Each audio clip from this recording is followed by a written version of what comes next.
नमस्कार छात्रों, YouTube channel GK art पर एक बार फिर से आप सभी का बहुत बहुत स्वागत है।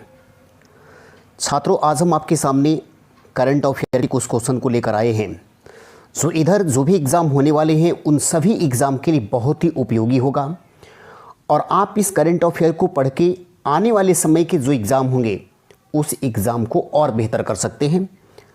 जीके आर्ट चैनल के माध्यम से अभी तक जो भी वीडियो आप सबके लिए डाला गया है उन सभी वीडियो से आपको जो भी लाभ होता हो आप निश्चित रूप से कमेंट करके हमें बताएं। और हाँ, यदि आपको वीडियो अच्छा लगे तो मैं ये ज़रूर कहूँगा कि वीडियो को आप शेयर करना नहीं भूलेंगे। यदि चैनल पर आप नए होंगे तो चैनल को सब्सक्राइब भी ज़रूर कर लेंगे। आज आपको करंट अफेयर के कुछ विशेष क्वेश्चन हम आपको दे रहे हैं और इस करंट अफेयर को आप अच्छे ढंग से पूरा वीडियो को देखें ताकि आपको किसी प्रकार का कोई दिक्कत ना होने पाए और एग्ज़ाम में सारी समस्याओं का जो है समाधान हो सके। तो आइए आज का पहला क्वेश्चन करंट अफेयर का पहला क्वेश्चन कह रहे हैं, पिनाका रॉकेट प्रणाली के उन्नत संस्करण पिनाका MK2 देखिए पिनाका MK2 हैं, इस पर थोड़ा ध्यान देंगे। ये पिनाका MK2 जो है जिसका हाल ही में सफल परीक्षण किया गया, उसकी मारक क्षमता क्या है। तो पिनाका रॉकेट प्रणाली के उन्नत संस्करण पिनाका MK2, इसका मतलब कि इसके पहले पिनाका MK1 भी आ चुका है और ये रिलेटिव भी है, इसको आप जानिए।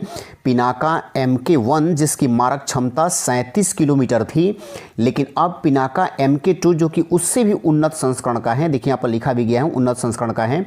तो अब कह रहे हैं कि इसकी मारक क्षमता कितनी है। तो पिनाका MK1 का मारक क्षमता आपको ये था 37 किलोमीटर और MK2 पूछा है ना, इसकी मारक क्षमता है आपको 60 किलोमीटर। और 60 किलोमीटर को यदि देखेंगे आप तो आपका पहला ऑप्शन नहीं होगा, 30 किलोमीटर ये भी नहीं होगा, 45 किलोमीटर का ऑप्शन नहीं होगा और 60 किलोमीटर ये आपका राइट आंसर यहाँ मैच कर रहा है। मैं आपको बताना चाहता हूँ कि पिनाका रॉकेट प्रणाली के उन्नत संस्करण मौजूदा पिनाका MK1 का स्थान लेगा। यह रॉकेट अत्याधुनिक दिशा सूचक प्रणाली से लैस हैं जिसके कारण यह सटीकता से लक्ष्य की पहचान कर उस पर निशाना साधता है और इसका डिज़ाइन और विकास DRDO के द्वारा किया गया है, यानी भारतीय रक्षा एवं अनुसंधान संगठन ने इसका डिजाइनिंग तैयार किया है। अब आइए हम अगले क्वेश्चन की ओर बढ़ते हैं। अगला क्वेश्चन दे रहा है, चटगांव बंदरगाह में हाल ही में संपन्न हुआ नौसैनिक अभ्यास CARAT 2020। ये देखिए बहुत अच्छा क्वेश्चन है ये। CART 2020 में बांग्लादेश के साथ शामिल हुआ था कौन सा देश? चटगांव। और आपको पहले मैं बताना चाहता हूँ कि चटगांव जो है ये बांग्लादेश में स्थित है। तो यहाँ पर एक नौसैनिक अभ्यास CARAT 2020 यानी इसी साल संपन्न हुआ है। तो बांग्लादेश के साथ इसमें शामिल कौन सा देश हुआ था? तो आप याद रखेंगे जो ऑप्शन इसमें दिया है उसमें भारत दे रहा है। भारत को आपको लगेगा, लेकिन भारत इसमें शामिल नहीं हुआ था। अमेरिका इसमें शामिल हुआ था, इसमें अमेरिका शामिल हुआ था और चीन भी इसमें शामिल नहीं हुआ था, श्रीलंका भी इसमें शामिल नहीं हुआ था। तो पहले हम जानेंगे कि ये CART का पूरा नाम क्या है। CART का मतलब हो गया कोऑपरेशन एफ्लोट रेडीनेस एंड ट्रेनिंग। यह बांग्लादेश और अमेरिका की नौ सेनाओं के बीच आयोजित किया जाने वाला वार्षिक अभ्यास है। जी हाँ, ये वार्षिक अभ्यास है। पहली बार इस अभ्यास का आयोजन जो है 2011 में किया गया था। तो एक नौसैनिक अभ्यास है जो बांग्लादेश और ये अमेरिका के बीच होता है। अगला क्वेश्चन भी बहुत ही बेहतरीन क्वेश्चन, बहुत ही शानदार क्वेश्चन है। दिया है कि विश्व सुनामी जागरूकता दिवस, देखिए कितना अच्छा क्वेश्चन है। विश्व सुनामी जागरूकता दिवस ये कब मनाया जाता है? सुनामी तो आप समझते हैं ना कि समुद्र में जो भूकंप आता है उसी को हम सुनामी कहते हैं। धरातल पर जो आपको हलचल होती है उसको हम भूकंप कहते हैं, लेकिन समुद्र में जो हलचल होती है उसको हम सुनामी नाम देते हैं, जो कि जापानी भाषा से लिया गया एक शब्द है। अब कह रहे हैं कि ये विश्व सुनामी जागरूकता यानी जागरूकता मतलब ये पर हो गया कि सुनामी के प्रति लोगों को अवेयरनेस देना, मतलब उसको जागरूक करना, इसको लेकर कौन सा दिवस मनाया जाता है? तो देखिए पहला ऑप्शन दे रहा है 2 नवंबर को। जी नहीं, ये बिल्कुल नहीं होगा, ये गलत है। उसके बाद हैं 4 नवंबर, 4 नवंबर ये भी गलत होगा, ये भी सही आंसर नहीं है। 5 नवंबर ये इसका सही आंसर जाएगा। विश्व सुनामी जागरूकता दिवस 5 नवंबर को मनाता है। 6 नवंबर वाला ऑप्शन भी ये गलत दिया है। अगला प्रश्न जो पूछा गया है वो ये पूछा गया है कि न्यूजीलैंड में भारतीय मूल की प्रियंका राधाकृष्णन, जी हाँ, ये देखिए भारतीय मूल की एक महिला हो गई न्यूजीलैंड में, जिनको हाल ही में एक मंत्री नियुक्त किया गया है। किस राजनीतिक दल से हैं? किस राजनीतिक दल से पूछा गया है कि इनका मतलब चुनाव जो है किस दल से हुआ है। तो न्यूजीलैंड में भारतीय मूल की प्रियंका राधाकृष्णन, जिनको हाल ही में मंत्री बना दिया गया है, ये किस राजनीतिक दल से हैं? पहला दे रहे हैं ऑप्शन नेशनल पार्टी, ये नहीं होगा। नेशनल पार्टी जी हाँ बिल्कुल नहीं होगा।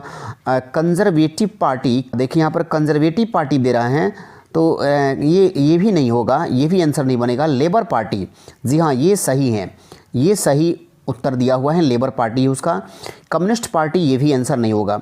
अब देखिए क्या है कि न्यूजीलैंड में जो भारतीय मूल की प्रियंका राधाकृष्णन को मंत्री किया गया है, 41 साल की प्रियंका राधाकृष्णन सत्ताधारी लेबर पार्टी की नेता हैं और सितंबर 2017 में प्रियंका लेबर पार्टी से पहली बार सांसद चुनी गई थी। कब? तो आपको ये चुनी गई थी सितंबर 2017 में। अब आइए हम अगले प्रश्न की ओर बढ़ें। बहुत अच्छा क्वेश्चन है अगला प्रश्न भी, और काफ़ी बढ़िया क्वेश्चन दिया गया है। दे रहा है क्वेश्चन में कि हाल ही में संपन्न हुए India international film festival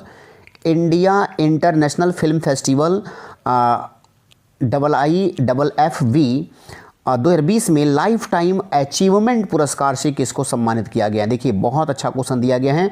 life time achievement पुरस्कार से किसको सम्मानित किया गया है? और देखिए यहाँ पर दिया है श्रीदेवी जी, नहीं ये नहीं होगा। शत्रुघ्न सिन्हा जी को, इनको भी लाइफ टाइम अचीवमेंट से सम्मानित नहीं किया गया। ओमपुर जी को सम्मानित किया गया है, ये सही आंसर बनेगा। हेमा मालिनी भी इसका आंसर नहीं होगा। तो मैं आपको बताना चाहता हूँ कि ये जो इंटरनेशनल फिल्म फेस्टिवल है, ये हिंदी सिनेमा की दिग्गज अभिनेता ओमपुरी को लाइफ टाइम अचीवमेंट से सम्मानित किया गया है, जिनका निधन 2016 में हो गया था। यह पुरस्कार उनकी पत्नी नंदिता पुरी को सौंपा गया था। जो इनकी पत्नी है ओमपुरी की, इनकी पत्नी को सौंपा गया, चूँकि 2016 में इनकी मृत्यु हो गई थी, इसीलिए उनकी पत्नी को यह पुरस्कार दिया गया है।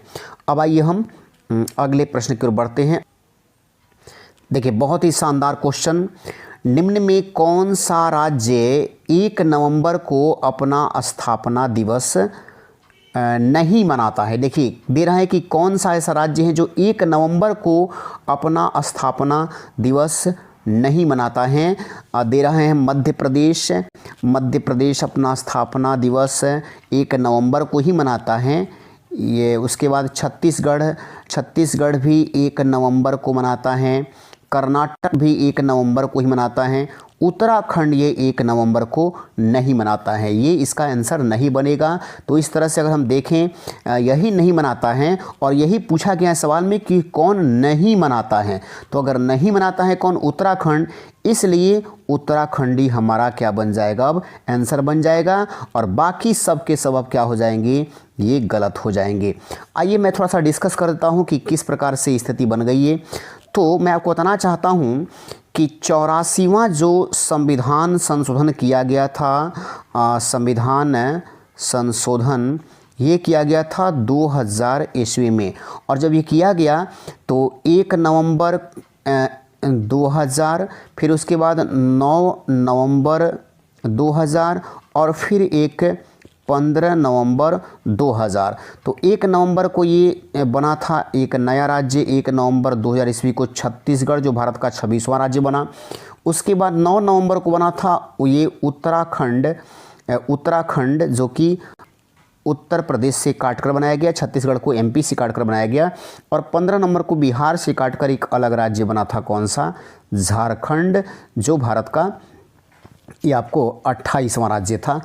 अब आइए हम नेक्स्ट प्रश्न की ओर बढ़ें और देखते हैं अगला क्वेश्चन क्या दिया हुआ है।